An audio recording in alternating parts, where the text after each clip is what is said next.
मंदिर में भव्य माहौल था। विवाह की तैयारियां जोरों पर थीं। लेकिन तभी अचानक एक औरत वहां आकर सबके सामने बोल उठी, ये शादी नहीं होगी। पूरे घर में हंगामा मच गया। भावेश से प्रार्थना की शादी टूटने की खबर सुनकर परिवार के सभी सदस्य क्रोधित हो उठे। स्मिता तो इस बात पर बुरी तरह भड़क गई, लेकिन इसके बाद जो हुआ उसने सभी को स्तब्ध कर दिया। जब सिंदूर की रस्म होने वाली थी, अचानक हवा के झोंके से सिंदूर उड़कर सीधे प्रार्थना की मांग में जा गिरा। यह देखकर वहां मौजूद सभी लोग हैरान रह गए।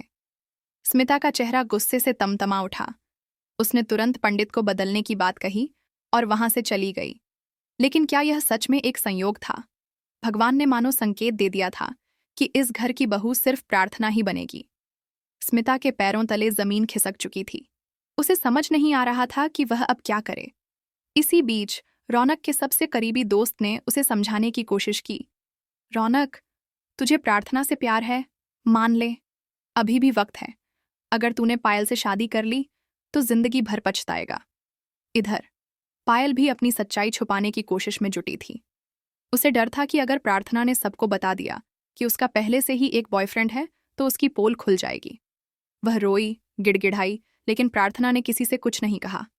मगर अब वह सब कुछ रौनक को बताने के लिए तैयार थी। जब प्रार्थना ने रौनक को पायल की सच्चाई बताई तो वह चौंक गया। उसे एहसास हुआ कि वह प्रार्थना को सच में प्यार करता है। उसने बिना देर किए उसे प्रपोज कर दिया। प्रार्थना, मैं तुमसे बहुत प्यार करता हूँ। प्रार्थना ने भी दिल की सुनी और हाँ कह दी। फिर दोनों ने वहीं उसी पल शादी कर ली। लेकिन असली परीक्षा तो घर लौटने के बाद हुई। जैसे ही वे घर पहुंचे, स्मिता गुस्से से आग बबूला हो गई। उसने प्रार्थना पर कई इल्जाम लगाए, उसे ताने दिए। लेकिन इस बार रौनक चुप नहीं रहा। उसने अपनी मां की किसी भी बात को अनसुना कर दिया।